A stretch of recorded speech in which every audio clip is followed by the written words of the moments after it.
ಓಂ ಶಾಂತಿ. ಹಿಂದಿನ ಸಂಚಿಕೆಯಲ್ಲಿ ಪಂಚತತ್ವಗಳು ದೇವರೇ ಅನ್ನೋದನ್ನ ತಿಳಿದುಕೊಂಡಿದ್ವಿ. ಬಹಳಷ್ಟು ಸಲ ನಮ್ಮ ಮನಸ್ಸಲ್ಲಿ ಒಂದು ಪ್ರಶ್ನೆ ಬರುತ್ತೆ ಅಲ್ವಾ, ನನ್ನ ಜೀವನ ಯಾಕಿಂಗೆ ಅಂತ. ನಮ್ಮ ಹಣೆ ಬರಹ, ನಮ್ಮ ವಿಧಿ ಇದನ್ನೆಲ್ಲ ನಿಜವಾಗ್ಲೂ ದೇವ್ರು ಮೊದಲೇ ಬರೆದ್ಬಿಡ್ತಾನ? ನಮ್ಮ ಲೈಫ್ ಸ್ಟೋರಿ ಮೊದಲೇ ಫಿಕ್ಸ್ ಆಗಿರುತ್ತಾ? ಹಾಗಿದ್ರೆ ಬನ್ನಿ, ಇವತ್ತು ಈ ಒಂದು ದೊಡ್ಡ ಪ್ರಶ್ನೆಗೆ ಉತ್ತರ ಹುಡ್ಕೋಣ. ಸರಿ, ಹಾಗಾದ್ರೆ ನೇರವಾಗಿ ವಿಷಯಕ್ಕೆ ಬಂದ್ಬಿಡೋಣ. ನಮ್ಮ ಜೀವನದ ಹಾದಿಯನ್ನ ನಿಜವಾಗ್ಲೂ ಯಾರು ನಿರ್ಧರಿಸ್ತಾರೆ? ಇದು ಕೇವಲ ಒಂದು ಪ್ರಶ್ನೆ ಅಲ್ಲ, ಇದು ನಮ್ಮ ಅಸ್ತಿತ್ವದ ಬಗ್ಗೆಯೇ ನಾವು ಕೇಳಿಕೊಳ್ಳುವ ಒಂದು ಮೂಲಭೂತ ವಿಚಾರ. ಈ ತುಂಬಾನೇ ಆಳವಾದ ಪ್ರಶ್ನೆಗೆ ನಾವು ನೋಡ್ತಾ ಇರೋ ಈ ತತ್ವಶಾಸ್ತ್ರ ಇದೆಯಲ್ಲ, ಅದು ಒಂದು ಸ್ಟ್ರೇಟ್ ಫಾರ್ವರ್ಡ್ ಉತ್ತರ ಕೊಡುತ್ತೆ.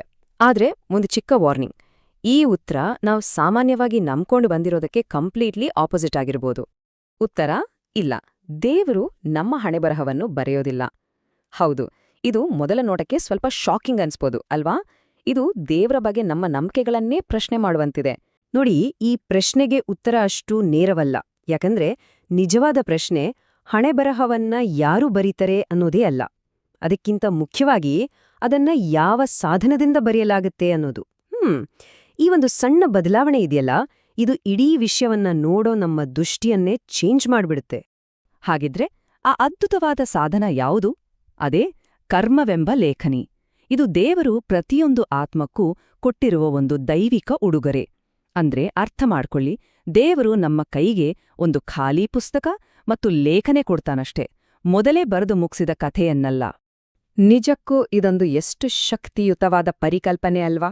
ಇಲ್ಲಿ ಕರ್ಮ ಅಂದ್ರೆ ಬರೀ ಅದೃಷ್ಟ ಅಥವಾ ವಿಧಿಯಲ್ಲ, ಬದಲಿಗೆ ಅದು ದೇವರು ನಮ್ಮ ಕೈಗೆ ಕೊಟ್ಟಿರೋ ಒಂದು ಟೂಲ್. ನಮ್ಮ ಭವಿಷ್ಯವನ್ನು ನಾವೇ ನಮ್ಮ ಸ್ವಂತ ಕೆಲಸಗಳಿಂದ ನಮ್ಮ ಇಷ್ಟದ ಹಾಗೆ ಕೆತ್ತಿಕೊಳ್ಳೋಕೆ ದೇವ್ರು ಕೊಟ್ಟಿರೋ ಒಂದು ಅವಕಾಶ. ನೋಡಿ, ಇಲ್ಲಿ ಜವಾಬ್ದಾರಿಯನ್ನ ಎಷ್ಟು ಕ್ಲಿಯರ್ ಆಗಿ ಡಿವೈಡ್ ಮಾಡಲಾಗಿದೆ. ದೇವ್ರು ನಮ್ಗೆ ಸಾಧನವನ್ನ ಅಂದ್ರೆ ಪವರ್ ಕೊಡ್ತಾನೆ, ಆದ್ರೆ ನಮ್ಮ ಭವಿಷ್ಯದ ಕಥೆಯನ್ನ ಬರೆಯುವ ಸಂಪೂರ್ಣ ಸ್ವಾತಂತ್ರ್ಯ ಮತ್ತು ಜವಾಬ್ದಾರಿ ಅದು ನಮ್ದೇ. ಓಕೆ, ಹಾಗಾದ್ರೆ ಇಲ್ಲೊಂದು ಸಹಜವಾದ ಪ್ರಶ್ನೆ ಬರುತ್ತೆ. ಎಲ್ಲರ ಕೈಯಲ್ಲೂ ಒಂದೇ ತರದ ಲೇಖನಿ ಇದ್ರೆ ಕೆಲವರ ಜೀವನದ ಕಥೆ ಯಾಕೆ ಅಷ್ಟು ಸುಂದರ, ಇನ್ನು ಕೆಲವರದ್ದು ಯಾಕೆ ಕಷ್ಟಗಳಿಂದ ತುಂಬಿರುತ್ತೆ? ಎಲ್ಲರ ಹಣೆಬರಹ ಯಾಕೆ ಬೇರೆ ಬೇರೆ? ಇದಕ್ಕೆ ಉತ್ತರ ಇರೋದು ಲೇಖಣಿಯಲ್ಲಿ ಅಲ್ಲ, ಬದ್ಲಿಗೆ ನಾವು ಬಳಸೋ ಶಾಯಿಯಲ್ಲಿ. ಹೌದು, ಶಾಯಿ. ಆ ಶಾಯಿ ಬೇರೇನೂ ಅಲ್ಲ, ನಮ್ಮ ಕರ್ಮಗಳೇ. ನಾವು ಮಾಡೋ ಪ್ರತಿಯೊಂದು ಒಳ್ಳೆ ಕೆಲಸ ಅಂದ್ರೆ ಸುಕರ್ಮ ನಮ್ಮ ಹಣೆಬರಹವನ್ನ ಚಿನ್ನದ ಶಾಯಿನಿಂದ ಬರೆಯುತ್ತೆ, ಅದ್ಭುತವಾದ ಜೀವನವನ್ನ ರೂಪಿಸುತ್ತೆ. ಅದೇ ನಾವು ಮಾಡೋ ಕೆಟ್ಟ ಕೆಲಸಗಳು ಅಂದ್ರೆ ಪಾಪಕರ್ಮಗಳು ಕಪ್ಪು ಶಾಯಿಯಿಂದ ಕಷ್ಟಕರವಾದ ಹಣೆಬರಹವನ್ನ ಬರೆಯುತ್ತೆ. ಸೊ ಯಾವ ಶಾಯಿ ಬಳಸಬೇಕು ಅನ್ನೋ ಆಯ್ಕೆ ಸಂಪೂರ್ಣವಾಗಿ ನಮ್ಮದೇ. ಹಾಗಾಗಿ ಅಂತಿಮವಾಗಿ ಹೇಳೋದಾದ್ರೆ, ಪ್ರತಿಯೊಂದು ಆತ್ಮವೂ ತನ್ನ ಕರ್ಮಗಳಿಂದಲೇ ತನ್ನ ಹಣೆಬರಹವನ್ನ ತಾನೇ ಬರೆದುಕೊಳ್ಳುತ್ತೆ. ಇದರ ಸಂಪೂರ್ಣ ಜವಾಬ್ದಾರಿ ಮತ್ತು ಶಕ್ತಿ ಎರಡೂ ಕೂಡ ನಮ್ಮ ಕೈಯಲ್ಲೇ ಇದೆ. ಆದರೆ ಈ ಕರ್ಮದ ವ್ಯವಸ್ಥೆ ಇದೆಯಲ್ಲ, ಇದು ದೇವರ ಬಗ್ಗೆ ನಮಗೆ ಏನ್ ಹೇಳುತ್ತೆ? ದೇವರು ಇಂಥದೊಂದು ಸಿಸ್ಟಮ್ ಯಾಕೆ ಮಾಡ್ದ? ಇದು ದೇವರ ಸ್ವಭಾವದ ಬಗ್ಗೆ ಒಂದು ಬಹಳ ಮುಖ್ಯವಾದ ಸತ್ಯವನ್ನ ನಮಗೆ ತಿಳಿಸುತ್ತೆ. ನೋಡಿ, ನಮ್ಮೆಲ್ಲರಿಗೂ ಹೀಗನ್ನಿಸ್ಬಹುದು, ದೇವ್ರು ಸರ್ವಶಕ್ತ ಅಲ್ವಾ?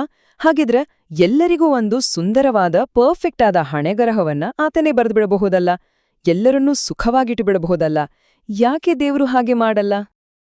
ಯಾಕಂದ್ರೆ ದೇವರ ಒಂದು ಅತ್ಯಂತ ಪ್ರಮುಖವಾದ ಗುಣ ಅಂದ್ರೆ ಆತನ ನಿಷ್ಪಕ್ಷಪಾತ. ಆತ ಯಾರ ಪರವೂ ಇಲ್ಲ, ಯಾರಿಗೂ ಹೆಚ್ಚು ಕಡಿಮೆ ಮಾಡೋದಿಲ್ಲ.